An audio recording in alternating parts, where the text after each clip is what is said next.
Charlie, good morning to all of you. And good morning. How are you? I'm all right. How are you? Chala Day. I'm okay. I kind of like that. You know, a friend of mine works with the National Health Insurance Authority. Yeah, it's a gift from my sisters. Aye. Oh, okay. So it's a watch. I used to see this in the movies. It is a watch? Yes, it's a watch. See? There's this movie, Sherlock Holmes. Yes. Yeah. Robert Downey Jr. Exactly. Used it a lot. I think there was a couple of scenes he was watching. Let me see. Hey, Roland. Charlie, if you don't find it after the show, you know where to look. Brother, they even done some. I don't know whether this can be an embossment. This is an engraving. It should be. Brother. This one, Roland would say a brother gave it to him. Charlie boy hasn't more here. That's right. Or then you was a picture. Okay, Roland, it's okay. Let's move on. Brother, Charlie, closer. Roland, Can we get closer? No, you can't get closer. Let's move on. I'm telling you with my authority. Closer. This thing, Ghana, not many people have it. I know Ambassador Agriolis used to wear one. Nana Santi Bediutu. Why are people like this? I'm telling you. Can we move on? These are traits of St. Augustine's. Action and quoting. This is time and quoting. Hey. Okay. Roland, you're hijacking the show. No, but they just do it. So my show wasn't my hot. Charlie, but a friend of mine with the National Health Insurance Authority. Yeah. Kede. Yeah. I hope he's in Kede. I hope. Who is giving you a lot of my personal history? Yes, and the tell him I'll sue him. The sweetheart is celebrating what the else birthday. does he know? That's what we should. And she says, Elizabeth Odruwa, you're based in Kede, and Mama V happened to have just grown next door. Yeah, quite. GOP. That's why quite. So did you? No, but that's not quite good. Okay, this is quite assume. Okay, so it says you're celebrating your birthday today, Elizabeth Odruwa. I was a serious Dadabi, You're a serious Dadabi. You were when I was there. Yeah. So what's the Dadabi version of Mubonkru? I don't know. You should tell me. And so you're celebrating your birthday today, Elizabeth Odruwa. So Elizabeth is Sweetie. Elizabeth is in Kede. Is Elizabeth in Kede? Yes. Okay. Yes. Right. She just completed or graduated, or she will be graduating from the Central University with banking and finance. Okay. All right. Kojo Jansen is going to set up a bank. I'll be one of the directors. So we're going to employ Elizabeth. Let's do the newspapers. We've got the Daily Graphic, the Finder. There's we'll make sure, because the regulations are in place, we're not going to misuse the money. Roland. We've got quite some papers in the studio. Charlie, what's it? Let's start. I have the Daily Graphic newspaper. We'll begin with the Daily Graphic. Front page, wet to avoid another bailout. IMF tells governments. Odumasi Krobo shooting was at close range. High Court overturns a focus bill. That's the shocker for a lot of legal minds. West Blue CEO adjudged Woman of Excellence 2019. Center spread of the Daily Graphic newspaper. Use positions to serve, not to amass wealth. Mrs. Theodora Wood, this is attributed to her, former Chief Justice. Mrs. Justice Georgina Theodora Wood has advised young people seeking leadership positions to consider such elevation as an opportunity to seek the welfare of the people they desire to lead and not as a means to amass wealth.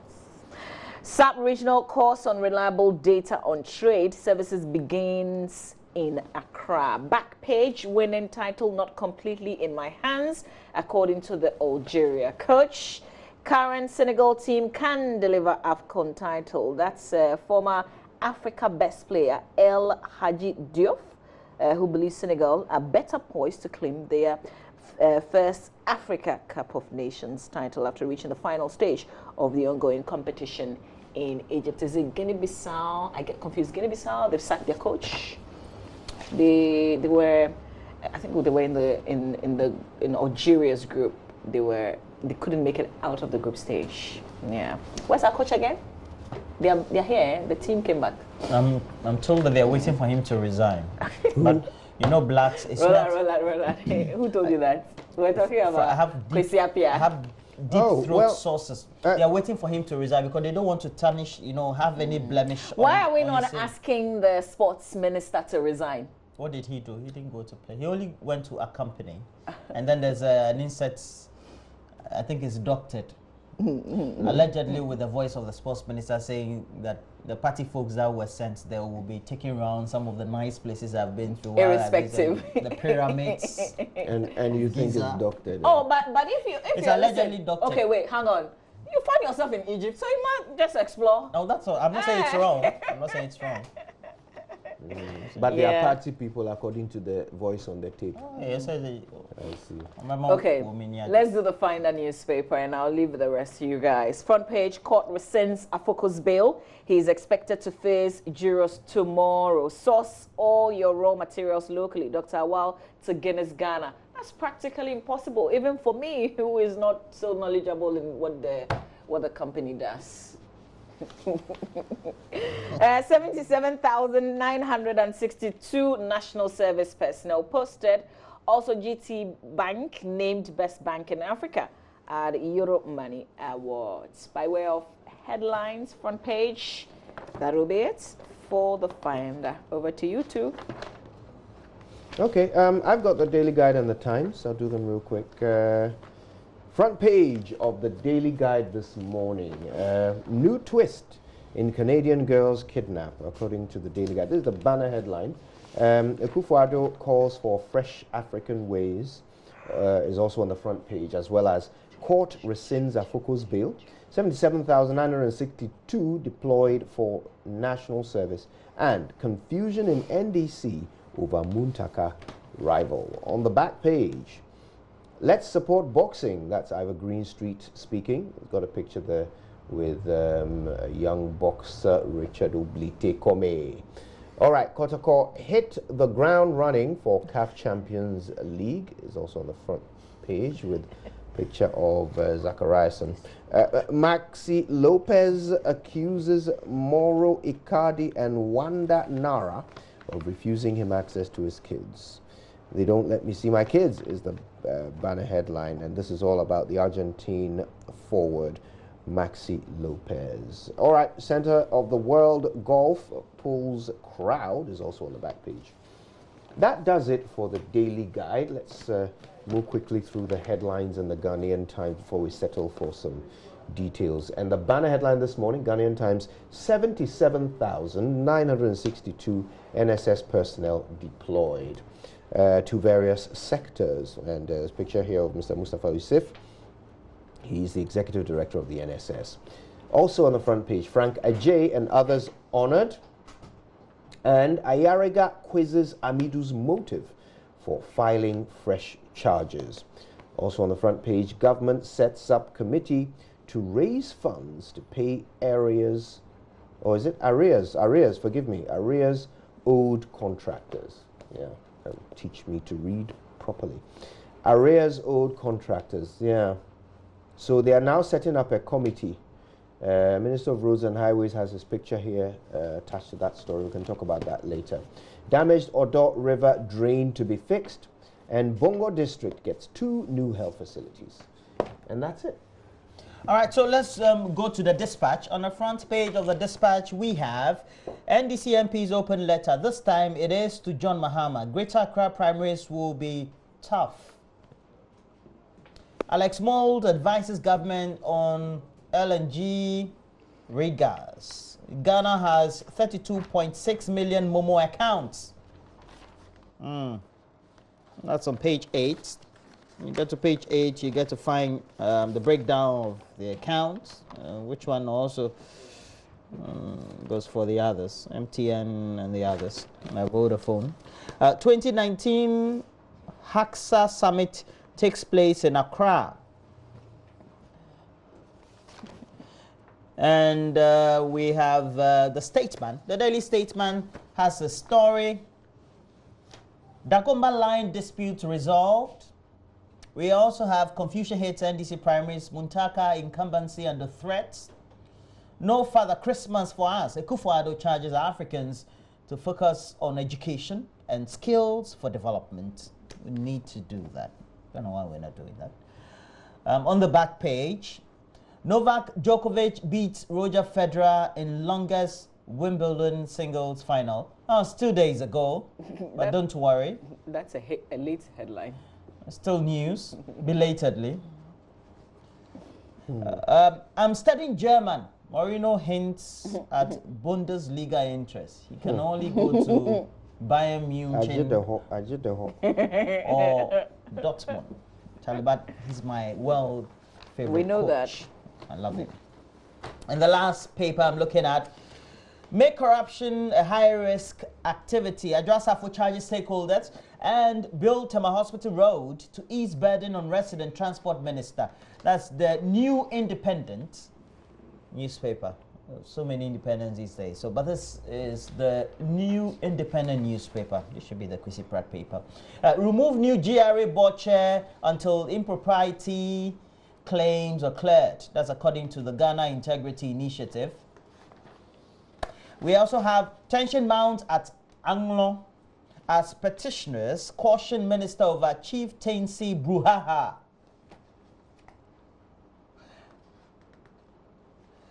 Affordable housing project comes with a bang. Formidable groups partner government to bridge housing. Comes with a bang. This is a new one. This is a new one. It's not the Sagleme. No one. Formidable groups partner government to bridge housing deficit of 2 million. Funding secured. Guarantee assured. 180,000 jobs for grabs. Congratulations to the partners and governments. And that'll be it. All right. Guys, before we settle for details, I want to show you something. I want you to have a look at this picture. It signifies something rather important that is happening in the chieftaincy space of Ghana. You know the Akwamuhene? All of you, yeah? No, I don't know. Okay, all right. You've never seen like a picture of him? No. All right. Now, there has been a dispute, a chieftaincy dispute between the Ya and San family and the Akwamuhene about the the installation of the Akwamuhene as a chief. So for decades now they have been in dispute, but something rather special happened. The lady at the center of the Ya and San family, the one who has been leading the dispute, Abriwetia as in Love she's in this Ajo picture? Sum. Yes, the lady with the microphones. Okay. Yes, her name is Abriwetia Love Ajo Sum. In a very unexpected move, pledged her support for the Akwamuhene. So basically, she brought the dispute to an end. What, she belongs to the other faction? Yeah, that's right. Okay. That's right. She's, if you will, the matriarch of that faction. Now, the reason why I'm bringing this to attention is because this is a dispute that has been resolved without government intervention, without anybody, having to step in. Well, I'm sure government intervened at some point and, tried to make things happen. But of their own volition, the two parts, the two factions, if you will, seem to have come together and brought it to an end. We don't take the opportunity to celebrate victory. And I just thought that we should take a moment to say congratulations to the two sides in this who have decided on their own to bring this decades-long dispute to an end. Congratulations to them. Let's hope that the peace that they are pursuing remains and prevails for very long. But very well done to them. And may the Akwemu royal family and the chieftaincy. Nana Sakwa also comes from. This That's is true. So I was going to ask. So this is that area. Yes, this is correct. Eastern region. That Correct. side. Nana Sakwa's area is not under dispute. Well, he's the chief of Edumasa, which is one of the chieftaincies, if you will. And okay. yes, they do not have any issues of that nature. All right. Okay, so I thought I would do a bit of this story, which is in page 16 in the Daily Graphic newspaper, because we all quite remember the Odumasu Krobo, the demonstrations against high electricity bills. Remember? Yeah, there were some shooting incidents there. Like one person actually lost his life. Well, the autopsy reports out of that is out. So the 23-year-old man who was shot during a demonstration over exorbitant electricity bills in Odumasi Krobo in the eastern region died from a gunshot fired at close range, according to the report. So you know what this means. The report dated May 25th, 2019 and signed by Chief Superintendent Dr. O. Owuswe-Friye of the police hospital showed that the man, Thomas Pate, died from severe chest injury and hemorrhage shock I hope I pronounced that right. And then it gives you a background of how the residents had accused the police, how the police, denied that they had done anything wrong, but the autopsy is saying another thing. Because what it means, I guess, if you shoot somebody at close range, then you intended to actually kill them. In this case. So background. Is this the one who allegedly jumped out of the vehicle when they were taking him to the police station, or is that someone else? No, I think this. I don't think so. I think. I don't think so. Wow. Well. Yeah. Okay, but they actually also show 2 surviving victims of the shooting. So it wasn't just the person who lost his life, but there are others who survived, but they've got injuries that they have to live with for the rest of their lives as well. So there's a good background to this. While residents and survivors accuse the police of shooting Mr. Pate and 7 others, including an 18-year-old student of the Dumasi Krobo Anglican Junior High School, Miss Ruth Mankata, and a 41-year-old farmer, Mr. Kote Tete, the police, in the post-incident report, denied shooting the victims and said they only fired warning shots. Ms. Mankata was preparing to write the 2019 Basic Education Certificate examination last month when the incident, which resulted in the amputation of her right leg, occurred. The bullets penetrated her right knee, while the left leg suffered a minor injury from another bullet. And she was narrating the chilling accounts of the incident to the Daily Graphic. This is actually very detailed. Story by Seth Bokbe and Henkin Ajasi Kojo in Dumasi Krobo. Please spend some time and read this. This is very revealing indeed. Any other stories? There's, the president had been interacting during his visit. He attended or addressed the Africa Diaspora Summit last week in Paris, and the video has been up on YouTube.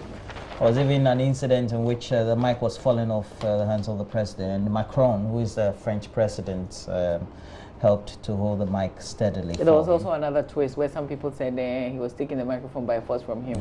Hey, Charlie.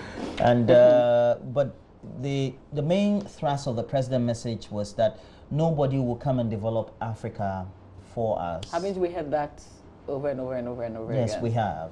But I think that the president's restating or reiterating that also gives us the conviction that the leaders around the continent need to rally around this central theme, because it's something we've always talked about. We know what we should do, right?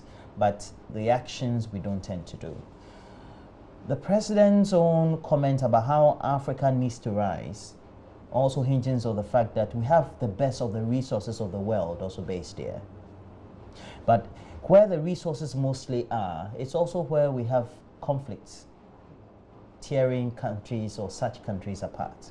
And so their citizens ultimately don't tend to benefit from those resources. 2, the leaders and their cronies, even if the leaders have good intentions, those that they govern with don't tend to buy into the whole narrative of how Africa and its people could lead the development themselves. So you have a leader who could be a president who is leading a country, makes mention of all these each time we go to have more speeches in international events, but the people that he's governing the country with just don't buy into the whole idea. That takes us to the next step. What do we have to do apart from these narratives? And what evidence have we shown in the governance daily of our countries to show that we have a certain linkage, or we walk the talk when we go to some of these international summits and make these speeches? I'm not particularly only talking about Ghana, but generally on the African continent. And I think that if the leaders will walk the talk, I believe that their people also will follow through. Well, but I like the fact that, he's facing the world and he's saying all these things. Not all the leaders and he can does it do all that. the time. Since he came into office, he's but except that, when he comes back home, we should feel the Ghana beyond aid, like the comments. The people who admire us because of our leader, because they hear him on the international stage and he says all these things straight to the faces of these people that a lot of us go and beg, for them to sort us out. So if you're speaking to them in that manner, it's all good and well. We like it, but we want to feel the the Ghana It was just Beyond yesterday Aid. we were talking about oil. Did you get it? We want to feel the Ghana And Beyond what the Aid. narrative should be. Because, you know, we are not feeling it, you know? But you know, let's not put aside the international accolades that our country gets. You see, we as a people are very demanding, and that is right. That's how we should be. We should demand the absolute best. I beg, we are citizens. Yes, that's right. We should demand the absolute best from our leaders. That is why whatever they do, we expect more from them, because we know they can do more. We know that we're a nation of excellent people, and we should have leaders who are even more excellent than us. Even with our democracy, people don't have what we have, but we sit here and we ask for Absolutely. more. Look, our police service, I mean, we there's not a day that goes by that we don't find reasons to criticize and expect more from them.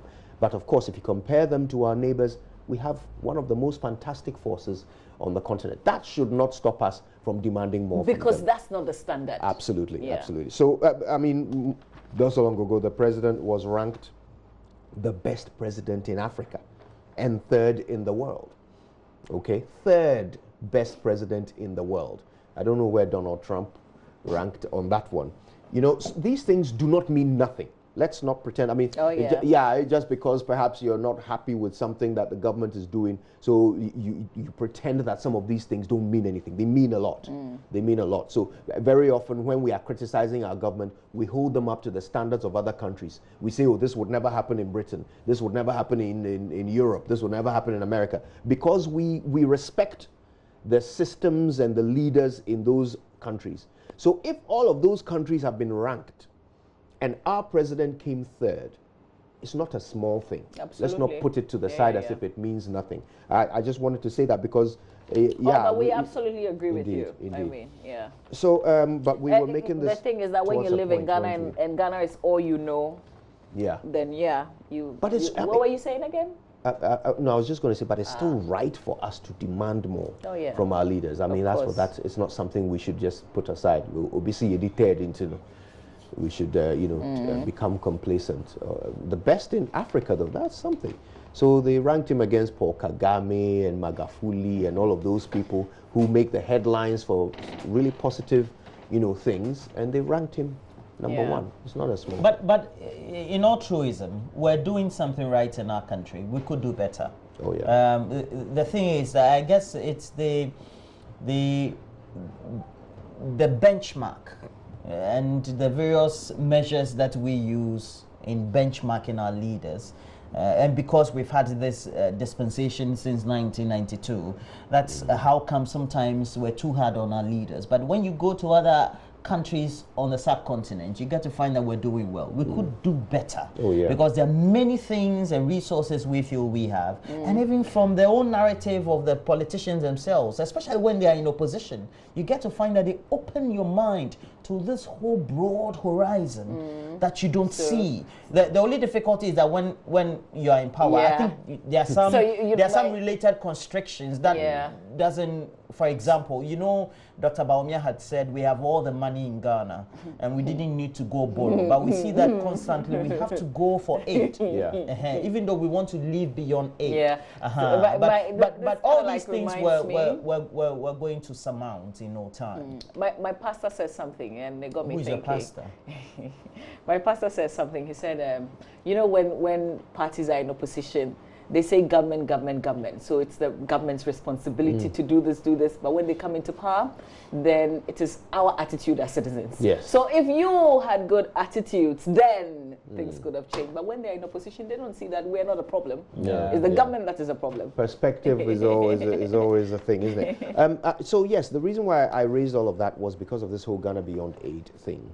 And, very often the president is criticized for saying we want a Ghana Beyond Aid, yet we're not seeing Ghana Beyond Aid. I mean, it took a while for them to even give us the blueprint, the roadmap by which they are going to achieve this Ghana Beyond Aid. But I think an exercise we ought to do as journalists is we ought to assess how much aid this country has depended on under President Akufo-Addo. Compare it perhaps to previous administrations to determine scientifically whether indeed you know, we are moving towards a Ghana You beyond should do aid. this. I would love to do it, Yeah, actually. you I think should do this. I might do that, and then we'll share the information. Yeah, with, that'll be good. with the audience. Then we can have a scientific basis Yeah. for that. By the way, the government has set up a committee to raise funds to pay arrears owed contractors. This is one of the examples of things that Wait, I hang would on. immediately... Set up a committee to Yes. raise funds. That's what the headline says. Ah. To raise funds. I'd love to read to it. pay arrears owed contractors. So it says a special committee, this is the Ghanaian Times, by the way. A special committee has been constituted by the president to work assiduously towards raising the required funds to pay arrears owed contractors. The vice president is on this committee, as well as the ministers of finance, roads and highways, and a few other people. It's expected to submit its recommendations to resolve the issues about settlement of arrears by the end of this month. Okay, so you see, these are some of the things that will invite criticism for the government. I have so many questions, even from just the one paragraph that you read. I know, right? So this is 2019, July. We're in the second half of the third year under President Akufo-Addo. Contractors who did work 3 to 5 years ago have not been paid. And now they've set up a committee to raise funds to pay them. So you have to ask yourself a million questions, like Mama V, you're saying. So first of all, when this government took over, what was their plan? Did they not know that contractors had worked and needed to be paid? Did they not know this? So 2.5 years into their administration, they are now setting up a committee to go and raise the funds. So every year when they budget, do they not budget to pay contractors? The Roads and Highways Ministry, when it presents its budget, does it not include the people they owe money to for making roads? Does it not? So now they are going to come together and form a committee to go and raise money to come and pay them.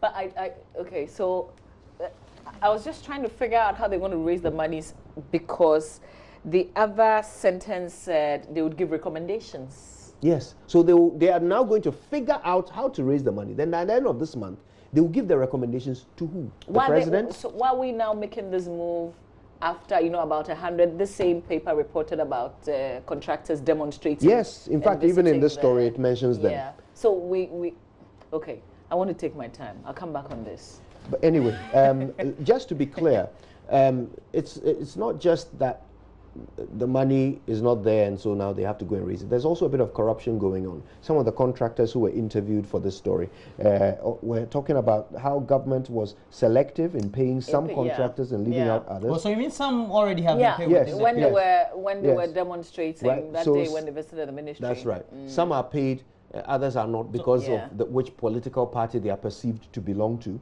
And then he went on to say that some officials of the ministry were demanding a fee before processing payment details of the contractor, saying that some of us have been pushed back because we didn't agree to the percentage demanded from them. And this is so real, eh? I met somebody, how could I have forgotten? I met someone who came from Cape Coast, somebody that I know very well, and he said, he's a contractor, and he's been chasing his money. And he mentioned the fact that you have to give something. Yeah. And I was like, and he's been chasing it all. So it's not like he's been coming to Accra. Yeah. Just coming, and you see this, you have to sort this person out. And he's still been chasing that money. And it's a percentage that they charge. That's the thing that even angers me. So me, I've worked, I've gone through competitive tender. I've got a contract to build a road, 10 kilometers. So I've built the road. Now pay me. You say I should give you a percentage of how much I was paid for the 10 kilometers before you process my payment. Yeah. So you are supposed to simply process the payment, something that you have already taken a salary to do. But now I must pay you a percentage of the work I did before you do what you have already been paid to do. Yeah, this is so real. Then Roland comes along, he has done 100 kilometers. He must pay you the same percent. You understand? Meanwhile, why is it that you must earn more for Roland? And it is looking at the money. They're just looking at the figure. Like the figure is going to you, Kojo. So if you give me 10%, what will happen? Do you know what? I think we have just landed on the technical and scientific definition of witchcraft. We need a committee to figure this out. It's follow sad up on knowing that committee. many of these contractors collected money from the banks, and we should also Yeah, point out that yeah. many of these banks that had gone down under Yeah. are owed by government, because this is the deal. You have a certificate to go and collect your money, or you are going for a certificate to go and collect your money. You haven't gotten the certificate yet, but the contractual document and the contract itself you can send to a bank. Then the bank will buy it at a discount and they'll give you your money. However, they are going to spread that money to you.